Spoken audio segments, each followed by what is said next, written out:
AI என்றால் என்ன? AI என்பது ஆர்டிஃபிஷியல் இன்டெலிஜென்ஸ் என்பதன் சுருக்கம்.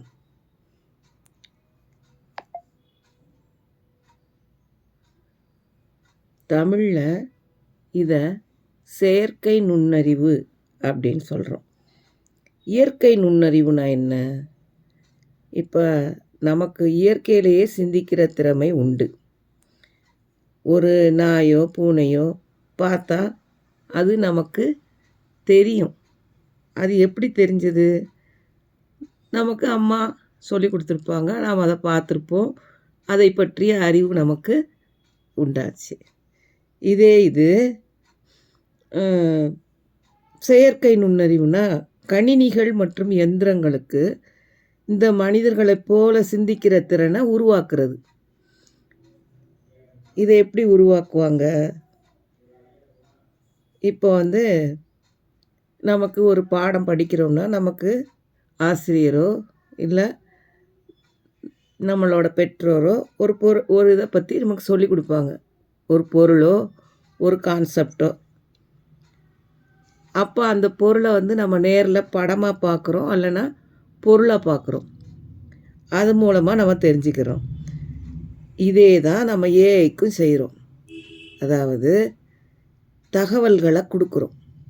ஏஐக்கு ஆயிரக்கணக்கான இப்போ பூனையை பற்றி சொல்லி கொடுக்கணும் அப்படின்னு சொன்னால் பூனையோட படங்கள் பல படங்களை கொடுத்து ஆயிரக்கணக்கான படங்களை கொடுத்து அது காது எப்படி இருக்குது, கால் எப்படி இருக்குது, வால் எப்படி இருக்குது, இதை அதுக்கு திரும்ப திரும்ப நிறையா காமிக்கும்போது அது சரி இப்படி இப்படி இருக்குங்கிறத படிச்சுக்கிடுது. இந்த படிக்கிறதுக்கு பேர் தான் மெஷின் லேர்னிங். அது படிச்சுக்கிடுது. படித்து அதோட அறிவை வச்சுக்கிடுது, இப்படி தான் இருக்குது அப்படின்னு.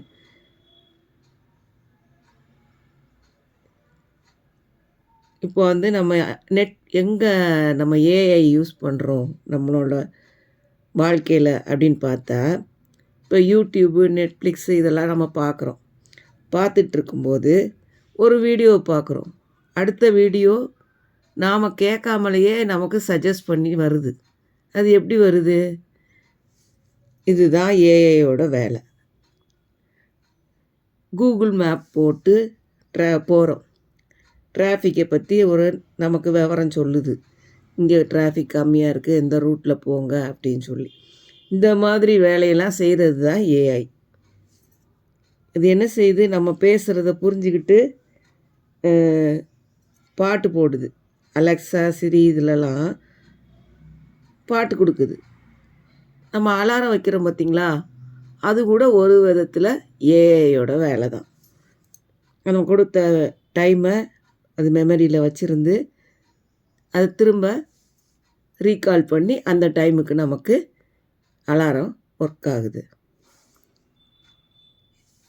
இது போக எழுத்து மற்றும் உரையாடல்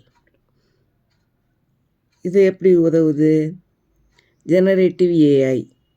இப்போ நாம் சாட் ஜிபிடி யூஸ் பண்ணுறோம் இல்லையா? இது ஒரு ரோபோ ஃப்ரெண்டு போல தான்.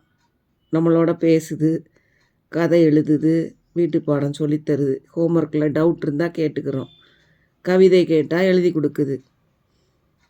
இப்போ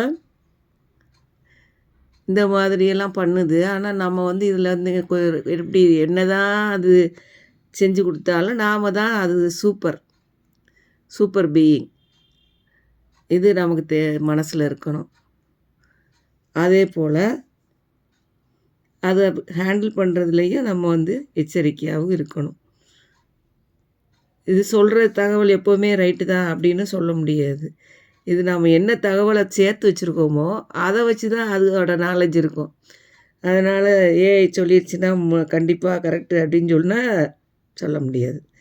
கொஞ்சம் நம்மளும் கவனிக்கணும், அதை பார்க்கணும் சரிதானா சொல்கிற விவரம் அதில். ஏன்னா அது தப்பும் பண்ண வாய்ப்பு இருக்குது. அதுக்கு காரணம் அது அந்த கொடுத்த இன்ஃபர்மேஷனை வச்சு உருவாக்கி ஓரளவு தருது. அது என்ன இருந்தாலும் ஒரிஜினாலிட்டி, க்ரியேட்டிவிட்டி நம்மளை மாதிரி முடியாது, நம்மளை போல செய்யுது. ஆனால் நாம் தான் அதை விட பெருசு. இதை நம்ம உணர்ந்துக்கிடணும். நம்மளோட டேலண்ட்டு அதை விட பெருசு தான். ஏஐயோட லேர்னிங் ஸ்பீடு தான் அதிகமாக இருக்குது. அது நிறைய விதத்தில் நமக்கு உபயோகப்படுது. என்ன, மருத்துவத்தில் நோயை ஆரம்பத்திலே கண்டறியறதுக்கு உதவுது. சுற்றுப்புற சூழ்நிலையில் காலநிலை மாற்றத்தை கணிக்கிறதுக்கு உதவுது. இப்போ படிக்கிறதுக்கு பிள்ளைங்களுக்கு அவரவருக்கு திறமைக்கு ஏற்ற பாடம் படிக்கிறதுக்கு உதவுது. இதை நம்ம கவனமாக ஹேண்டில் பண்ணணும். அது நம்மளோட பெஸ்ட்டு ஃப்ரெண்டு தான். ஆனால் அதை கவனமாக உபயோகப்படுத்தணும். தவறான தகவல்களை உண்மை போல் காட்டினா அதை ஏற்றுக்கிடக்கூடாது. பெரியவங்களோட உதவியோடு தான் இதை பயன்படுத்தணும். எல்லா இடத்துலையும் இருந்து நமக்கு உதவக்கூடிய ஒரு ஃப்ரெண்டு தான். இந்த தொழில்நுட்பத்தை நாம் கண்டிப்பாக படித்து வச்சுக்கிடணும். ஏன், எதுக்கு அப்படிங்கிற ஒரு கேள்வியை உருவாக்கி அதை கேட்கணும்.